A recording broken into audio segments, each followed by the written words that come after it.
Salam salam guys, j'espère que vous êtes en paix et en bonne santé. On se retrouve encore une fois pour une nouvelle vidéo de votre débrief d'après-match. Le choc des deux ténors a tenu toutes ses promesses. Le choc des deux leaders, le choc des deux premiers du championnat a tenu toutes ses promesses aujourd'hui. Dès l'entame du match, on n'a rien demandé. En tant que spectateur, en tant que téléspectateur, on n'a rien demandé. On voulait juste voir du beau football. On commence même pas 5 secondes de jeu. C'est déjà chaud. C'est déjà le chaos. C'est déjà le. Je sais même pas. Salam salam guys, j'espère que vous êtes en paix et en bonne santé. On se retrouve pour une nouvelle vidéo de votre débrief d'après-match. Le choc de l'Angleterre, le choc des deux grands d'Angleterre en ce moment a tenu toutes ses promesses aujourd'hui, très sincèrement parlé. On n'a rien demandé, hein, on n'a rien demandé, on voulait juste regarder notre match posément, calmement et aisément, mais ceux-là qui étaient à l'Emirates Stadium, non, du moins à l'Etihad Stadium, ne nous ont pas laissé le choix, très sincèrement parlé. Même pas on a commencé à jouer au football, même pas que l'arbitre ait sifflé le début de la rencontre, c'est déjà la cata dans le terrain, c'est déjà les combats, les duels, etc. etc. C'était déjà bouillant, Sur le terrain, sur le banc, ou bien les deux bancs, dans les tribunes, c'était exceptionnel. On n'a même pas joué 5 secondes de jeu ou bien 10 secondes. Il y a Kai Havertz qui vient, qui fait comment dirais-je là, et qui fait ce coup d'épaule là, ce coup de blocage là à Rodri, tac, il tombe. Quelques secondes après aussi, il y a le contact entre Saliba et l'autre là, Erling Haaland. Donc tellement c'était chaud, tellement c'était électrique sur le terrain. Et bon, c'était prévisible, hein? C'était le grand choc d'Angleterre, je pense bien. C'est avec les deux grands clubs en ce moment de ce championnat-là, à savoir Arsenal et Manchester City, qui se quittent dos à dos, donc qui se partagent les points aujourd'hui dans cette rencontre-là, qui a eu tellement de rebondissements. Donc très sincèrement, dès que le match a commencé, ça a été un match saccadé, c'est-à-dire un match, comment dirais-je, haché, un match haché. Donc, parce que tout simplement, il y avait énormément de contacts, il y avait trop de temps mort, il y avait trop voilà, de contacts, de fautes, etc. C'est la raison pour laquelle on a eu très tôt des cartons jaunes en première période et finalement un carton rouge. Le carton rouge de Leandro Trossard. On va parler de Michael Oliver et de son match aujourd'hui. Peut-être que pas mal d'entre vous, ou bien tous les fans d'Arsenal vont taper sur lui aujourd'hui. Mais, il y a un mais. C'est-à-dire, c'est quoi? On dit que dans la vie, il faut savoir retenir les leçons de nos erreurs. Tout simplement parce que ce que Trossard a fait aujourd'hui, non pas Kai Havertz. Declan Rice l'avait fait, je pense, il y a 2 ou 3 journées derrière. Il avait écopé d'un second carton jaune et il a eu ce carton rouge. Aujourd'hui, c'est Trossard qui refait cette même erreur. Au moment où il sait qu'il a eu un carton jaune, dès la 35e minute, bon, l'action sur le premier carton jaune de Trossard m'a un tout petit peu échappé. Donc, je ne sais pas, je ne me rappelle pas de l'action sur laquelle il a eu ce premier carton jaune là. Mais le second carton jaune, vous allez me dire, c'est sévère. Les arbitres ne savent absolument rien. Michael Oliver a gâché le match, etc., etc. Parce que tout simplement, c'était un derby. On voulait avoir tous les 22 acteurs sur le terrain jusqu'au terme de la rencontre. Malheureusement, ce n'est pas ce qui s'est passé. Mais, encore une fois de plus, dans le football, il n'y a pas d'état d'âme. Dans le football, il n'y a pas de sentiment, qu'on se dise la vérité. Le football, c'est des règles. Un règlement bien établi. C'est-à-dire quoi? Le règlement dit, quand il y a faute, quand un joueur commet une faute, il n'a plus le droit de toucher au ballon. C'est-à-dire quoi? L'équipe adverse peut en profiter pour faire un jeu rapide. Ils en ont pleinement le droit de le faire. C'est ce qui s'est passé la dernière fois sur le deuxième carton jaune de Declan Rice qui a empêché le jeu rapide de l'équipe adverse. Résultat, il prend un second carton jaune alors qu'il avait déjà un carton jaune. Aujourd'hui aussi, Trossard, il fait la faute, mais il y a faute. C'est-à-dire que c'est pas la faute qui a occasionné le second carton jaune, mais c'est l'action qui a suivi après cette faute-là. Parce qu'il fait faute sur Bernardo Silva et Bernardo récupère le ballon, il veut faire un jeu rapide. sur le coup de pied arrêté, c'est-à-dire un jeu rapide. Donc, poser le ballon et jouer rapidement. Il l'empêche de le faire et c'est lui qui pousse le ballon et il empêche à Bernardo Silva d'effectuer rapidement son coup de pied arrêté. Résultat, tu écopes d'un second carton jaune. La preuve, en fin de rencontre, Gabriel Jesus, il l'a fait. Et là-bas, c'était même pas un coup franc, mais c'était un corner. C'est-à-dire, il y a City qui a le corner, il y a Bernardo qui pose le ballon pour essayer de faire un jeu rapide. Lui, il empêche ça, c'est-à-dire, il cale le ballon, il écope d'un carton jaune. Ça, c'est le règlement. Maintenant, vous pouvez dire que peut-être, bon, limite derby montax, warul won joxe carton rouge bi instant bobu non parce que bim ko joxe day affaiblir Arsenal, etc., etc. Ça, c'est des paroles de supporters. Ça, c'est des gens frustrés peut-être qui vont le dire, mais il faut dire aussi à vos joueurs d'apprendre de leurs erreurs. Tu ne peux pas commettre, ou bien tu ne peux pas voir ton coéquipier commettre cette même erreur-là, commettre une erreur où il écope d'un second carton jaune et il sort du terrain, laissant ses partenaires à 10. Aujourd'hui, c'est toi qui refais cette même erreur-là, mais à la limite. Donc, soyez beaucoup plus professionnel que ça, en fait. Ça, c'est un règlement. Vous le connaissez, mais pourquoi vous faites ça? C'est-à-dire, tu as déjà un carton jaune. Il faut avoir la tête sur les épaules. C'est le mental, ça.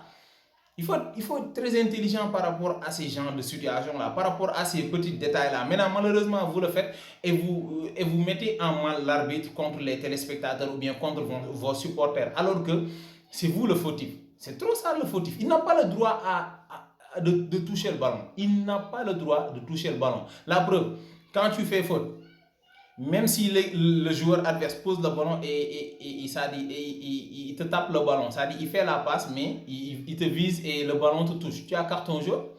Donc, à plus forte raison que c'est toi qui empêches le jeu rapide de l'équipe adverse. C'est inadmissible, c'est pas normal. Ça dit, c'est des erreurs.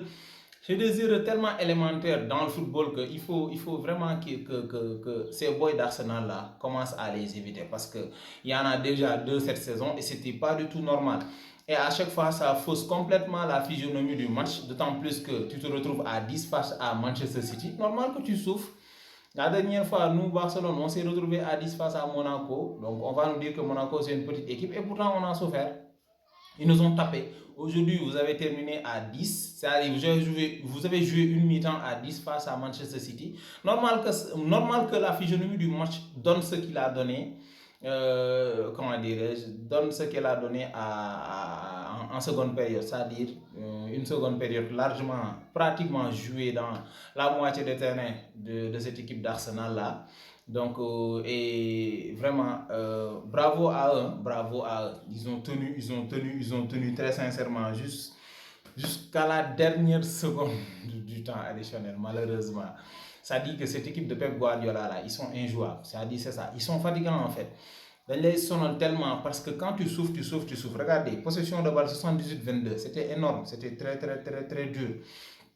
Et à 10 contre 11. Donc il y a l'autre là, comment dirais-je, il y a Arteta qui fait un réajustement en faisant sortir Bukayo Saka qui n'a pas fait vraiment son match aujourd'hui, il n'a pas été au meilleur de sa forme ou à son meilleur niveau aujourd'hui, même à 11. Donc il l'a fait sortir, il fait rentrer Ben White, c'est-à-dire il joue à pratiquement 6, donc une ligne de 6 et une ligne de 3 pour pouvoir défendre pendant 45 minutes. C'était pas facile, c'était pas évident qu'ils puissent garder ce score-là jusqu'à la fin du match. Et voilà, ils ont craqué à la dernière seconde du temps additionnel, à la 96e, je pense 97e minute. Donc, sur un but de John Stones. Quand Pep Guardiola faisait entrer John Stones, je me suis dit, mais ce gars-là, qu'est-ce qu'il est en train de nous faire là? Que fait John Stones sur le terrain? Bon, il avait vu ce que nous, on n'avait pas vu. Résultat, il lui a donné ce but égalisateur là. Malheureusement pour cette équipe d'Arsenal là, qui ont vraiment, les boys là ont été très courageux aujourd'hui, très sincèrement, malgré le rouge qu'ils ont pris. Ils ont tenu, mais ils ont tenu grâce à qui? Grâce à un excellent David Raya. Non mais ce gardien de but là, il est excellent, très sincèrement. Il est excellent, il est tout simplement excellent. C'est-à-dire, il nous fait combien d'arrêts là? Il nous fait combien d'arrêts? Arrêt du gardien, arrêt du gardien. Il nous fait pratiquement combien d'arrêts? 9 arrêts. 9 arrêts décisifs.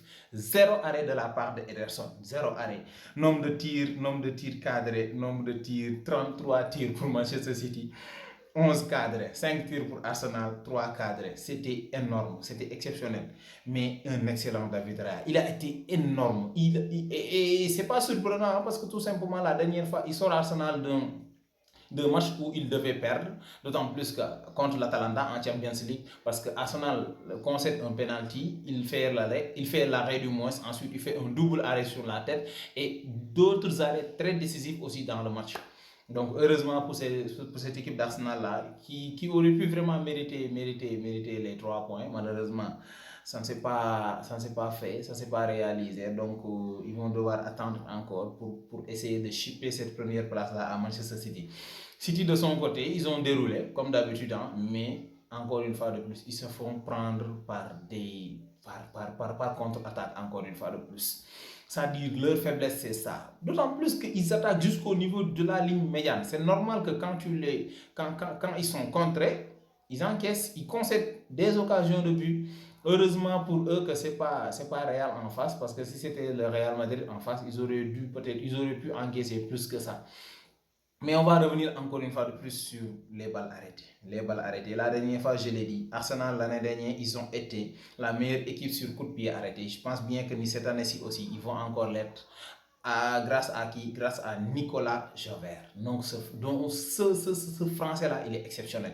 Moi, je ne sais pas comment est-ce qu'il enseigne ces gosses-là la façon de tirer leur corner là. C'est des corners de bandits, c'est des balles arrêtées de bandits. Parce que tout simplement, ils envoient 2 joueurs ou bien minimum un joueur sur le gardien de but.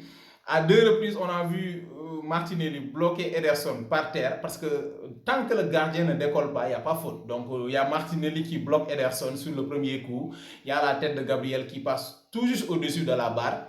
Et la deuxième, ça a été la bonne, très sincèrement. Donc excellent corner de Bukayo Saka et Kyle Walker qui s'est fait complètement bouffer par Gabriel sur cette tête-là, encore une fois de plus. Et bizarrement, ces têtes-là, c'est presque dans les 6 mètres ou bien dans les 4 mètres, voire même les 2 mètres. Gabriel, quand il claque sa tête, il est presque dans le but. Il y a Martinelli qui vient bloquer Ederson au sol. Et voilà, Gabriel saute très haut. Il est excellent aussi. Il a une très belle détente et un très bon coup de tête aussi. Il marque son but. Ça dit, ce gars-là, il est à Arsenal depuis 2021. Nicolas Javert. Ça dit, c'est lui qui enseigne à ces gosses-là, ce système-là, de pouvoir tirer les coups de pied arrêtés et de réaliser ces performances-là. Donc, ils sont exceptionnels, très sincèrement. Donc, depuis qu'il est là, il fait gagner à Arsenal pas mal de matchs sur coup de pied arrêté. Parce que regardez aujourd'hui, le match, c'était pas facile. On savait que ça allait être un match compliqué pour eux parce que non seulement ils sont à l'extérieur, à l'Etihad, mais face à Manchester City. Donc c'était pas facile, mais ils ont vraiment bien négocié le match et ils ont fini par empocher au moins un point. Et ils auraient dû vraiment empocher les 3 points. Malheureusement, face à City, à tout moment tu peux craquer. Et ça s'est fait à la dernière seconde du temps additionnel, malheureusement pour cette équipe d'Arsenal là. Donc une très belle rencontre, un très beau match de football encore une fois de plus que nous ont livré ces 2 grandes équipes et ces 2 grands coachs, à savoir l'élève Arteta et le maître qui est Pep Guardiola. Et Arteta qui commence à fatiguer son maître, très sincèrement. L'année dernière, il a tapé Pep Guardiola. Cette année-ci, donc première confrontation en championnat, ils font match nul à l'Etihad. Donc on verra ce que le match de retour va donner. D'ici là aussi, les prochaines journées, on va voir ce que ça va donner. Donc d'ici là, on se donne rendez-vous pour une prochaine vidéo. N'oubliez surtout pas de vous abonner, de liker, de partager les vidéos. Ciao tout le monde.